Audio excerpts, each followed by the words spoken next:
Hi friends, welcome back to good சமையல். இன்னைக்கு நம்ம என்ன பார்க்க போறோம்னா, ரொம்பவும் சில்லுன்னு ஈஸியா எல்லாருக்கும் பிடிக்கிற மாதிரி ஃப்ரூட்ஸ் ஃபலூடா தான் பார்க்க போறோம். எப்படி செய்யலாம்னு வாங்க பார்க்கலாம். ஃபர்ஸ்ட் நம்ம ஜெல்லி தான் செய்ய போறோம். ஒரு பேன்ல 1 கப் பால், 2 டேபிள் ஸ்பூன் ஒயிட் சுகர், இது ரெண்டையும் சேர்த்து நல்லா மிக்ஸ் பண்ணி விட்டுக்கோங்க. பால் நல்லா சூடாகி வரட்டும். பால் நல்லா சூடாகிடுச்சு. இதுதான் கடல் பாசி, ரகர்னு சொல்லுவாங்க. இது 3 கிராம் சேர்த்துக்கோங்க. அதை கட் பண்ணிட்டு சேர்த்துக்கோங்க, அப்ப சீக்கிரமாவே கரைஞ்சிடும். இப்படி முழுசா சேர்த்தா கரையிறதுக்கு கொஞ்சம் லேட் ஆகும். இதுல உங்களுக்கு பிடிச்ச ஃப்ளேவர் எதுனாலும் சேர்த்துக்கலாம். நான் ரோஸ் மில்க் எசன்ஸ் சேர்த்துருக்கேன். ரோஸ் மில்க் சேர்க்கறதா இருந்தா பால் நல்லா சூடாகி கடல் பாசியும் நல்லா கரைஞ்சி வந்ததுக்கு அப்புறம் ஸ்டவ்வை ஆஃப் பண்ணிட்டு சேர்த்துக்கோங்க. இது சூடா இருக்கும் போதே பவுல்ல ஊத்திடுங்க. கொஞ்சம் ஆறுனதுக்கு அப்புறம் ஃப்ரிட்ஜில் வச்சிருங்க. எள்ளி நல்லா செட் ஆகி வரட்டும். நெக்ஸ்ட் ஒரு பேன்ல 1 கப் தண்ணி, 2 கிராம் கடல் பாசி, 3 டேபிள் ஸ்பூன் ஒயிட் சுகர் அதையும் சேர்த்து நல்லா மிக்ஸ் பண்ணி விட்டுக்கோங்க.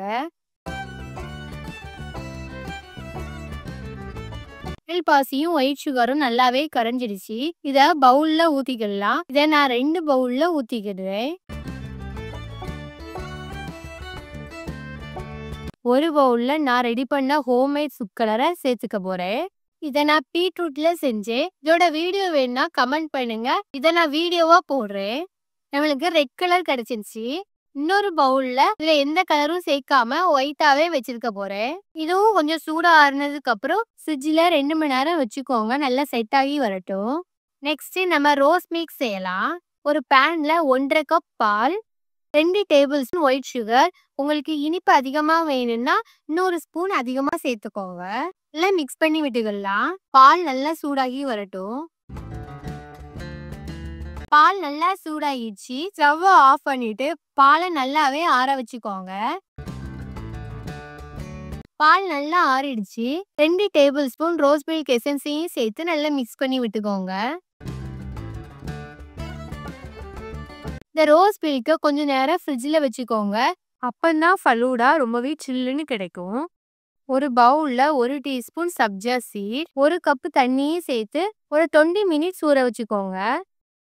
ஜெல்லி நல்லாவே செட் ஆயிடுச்சு. குட்டி குட்டியா கட் பண்ணிக்கலாம்.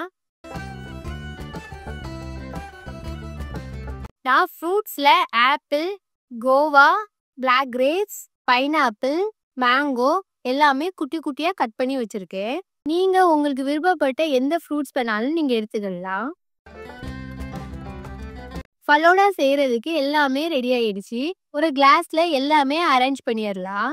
கிளாஸ்ல கொஞ்சம் சாக்லேட் சிரப் ஊத்திருக்கேன். இது டெக்கரேஷனுக்காக தான் ஊத்திருக்கேன். நீங்க விருப்பப்பட்டா ஊத்திக்கோங்க. ஊற வச்ச சப்ஜா சீட் 2 டீஸ்பூன், குட்டியா கட் பண்ண நட்ஸ் கொஞ்சம் சேர்த்துக்கோங்க. பாதாமும் முந்திரியையும் குட்டியா கட் பண்ணி சேர்த்துருக்கேன். Rose milk jelly 1 teaspoon, apple 1 teaspoon, red colour jelly 1 teaspoon, Goa 1 teaspoon. நீங்க விருப்பப்பட்டீங்கன்னா சேமியாவை கொஞ்சம் தண்ணி, ஒயிட் சுகர்லாம் சேர்த்து நல்லா வேக வச்சுட்டு சேமியாவை மட்டும் இருத்து சேர்த்துக்கோங்க.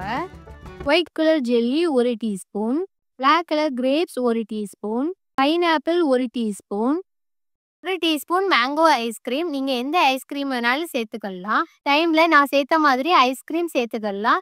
இல்லைன்னா ஃபர்ஸ்ட் ரோஸ் மில்க் ஊத்திக்கலாம். மேங்கோ ஐஸ்கிரீமோட வீடியோ இந்த சேனல்லே அப்லோட் பண்ணியிருக்கேன், செக் பண்ணி பாருங்க. கொஞ்சம் ரோஸ் மில்க், இதுக்கு மேல கொஞ்சம் ஐஸ்கிரீமும் வச்சுக்கலாம். மேல கொஞ்சம் டூட்டி ஃப்ரூட்டி, கொஞ்சம் நட்ஸையும் சேர்த்து இதை அப்படியே சர்வ் பண்ணிக்கோங்க. ரொம்பவே நல்லா இருக்கும். சில்லுன்னு ஃபலூடா ரெடி ஆயிடுச்சு. பெரியவங்கல இருந்து சின்ன பிள்ளைங்க வர எல்லாருமே விரும்பி சாப்பிடுவாங்க. இதை நீங்களும் வீட்டில் செஞ்சு பார்த்து கமெண்ட் பண்ணுங்க. இந்த வீடியோ பிடிச்சிருந்ததுன்னா லைக் பண்ணுங்க, ஷேர் பண்ணுங்க, சப்ஸ்கிரைப் பண்ணுங்க.